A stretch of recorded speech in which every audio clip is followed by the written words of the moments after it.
अगर ये खामोश रहे और उधर अब मोनसराय के लिए भी डील कर रहे हैं। अब चौधरी प्रलय तो खामोश है, किसी किस्म का भी आपने देखे उसने बाहर निकले अपना जो पीटीआई के जो वर्कर्स हैं या उनको आवाज दे, कुछ जलसा करे या उनके साथ मीटिंग्स करे, बिल्कुल वो खामोश है। कैसरा भी अब खामोश हो गया है, क्योंकि ये एक अंदर से एक डील हुई है जो मोहसिन नकवी और सालिक चौधरी ने करवाई है।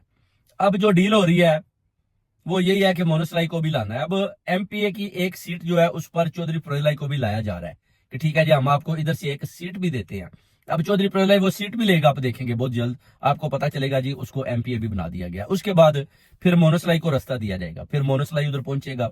उसके बाद फिर आपको पता है कि ये आप सबको पता चल जाएगा कि जनाब चौधरी प्रलय साहब ने जेल काटी।